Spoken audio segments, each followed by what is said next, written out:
मराठा समाजाला देखील आरक्षणाच्या प्रवाहात ठेवण्याची गरज आहे, असं मत आमदार यशवंत माने यांनी विधिमंडळाच्या हिवाळी अधिवेशनात व्यक्त केलं.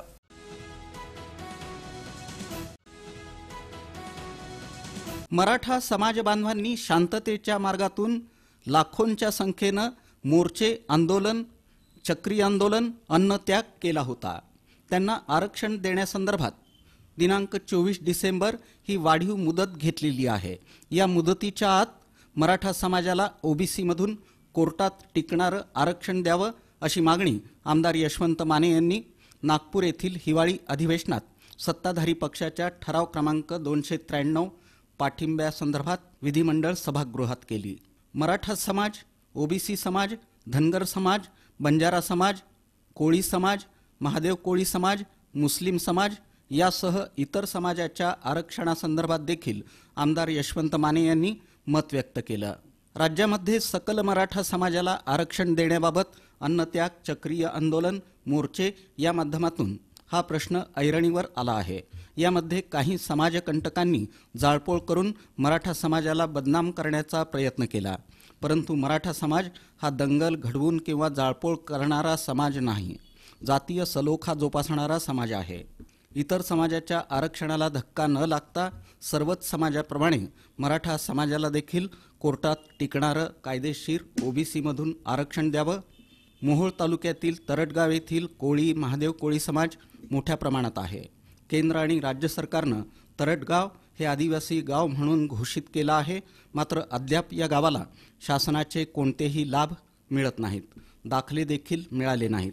त्यांना ते त्वरित द्यावेत अशी मागणी देखील विधिमंडळ सभागृहात बोलताना आमदार यशवंत माने यांनी प्रखरपणे केली. त्याला आरक्षण मिळालं पाहिजे, ओबीसीला धक्का लागला नाही पाहिजे. आपण सर्वजण, सर्व पक्षाचे सर्व आमदार जर ही भूमिका घेत असेल तर आपल्याला तसे वास्तविक पाहता काही अडचण नाही द्यायला, परंतु कायदेशीर मार्गाने कायद्याने टिकणारं आरक्षण देणं गरजेचं आहे. पाठीमागं आपण एक वेळेस दिलं होतं, ते टिकलं नाही. तीच गोष्ट सर्वांनी आज निदर्शनास आणून या मराठा बांधवांना कायमस्वरूपी आरक्षण मिळालं पाहिजे. कुठल्याही समाजामध्ये तेढ निर्माण होणार नाही अशा पद्धतीचे आरक्षण द्यावे अशी माझी मनापासूनची इच्छा आहे. हे मराठा समाजाबद्दल बोलत असताना धनगर समाज, मुस्लिम समाज याचबरोबर माझ्या मतदारसंघामध्ये तरडगाव एक गाव आहे की जे 80% लोकसंख्या ही अनुसूचित जमातीची आहे. उदाहरणार्थ या गावासाठी महादेव कोळी समाजाचे सर्व लोक आहेत. त्यांनी योजना आयोग, नवी दिल्ली, पत्र क्रमांक 1889 आणि 2610 शुद्धीपत्र काढले. अनुसूचित जाती जमातीच्या 40% व त्यापेक्षा अधिक लोकसंख्या असलेली गावे वस्ते अनुसूचित जाती जमाती उपयोजना क्षेत्र म्हणून संबोधणे, अशा पद्धतीने त्या गावाचे आदिवासी गाव म्हणून घोषित केलेलं आहे. वास्तविक पाहता 13 वर्षापूर्वी ते गाव आदिवासी म्हणून घोषित केलंय, परंतु त्या गावाला स्वतंत्र ग्रामपंचायत आजपर्यंत मिळाली नाही. त्या गावाला आदिवासी फंड मिळायला गेलेला नाही आणि त्या गावामधील एकाही विद्यार्थ्याला महादेव कोळीचा दाखला दिला गेला नाही. मग 13 वर्षापूर्वी केंद्राने आणि राज्याने दोघांनी आदिवासी गाव म्हणून घोषित केल्यानंतर अशी परिस्थिती निर्माण झालेली.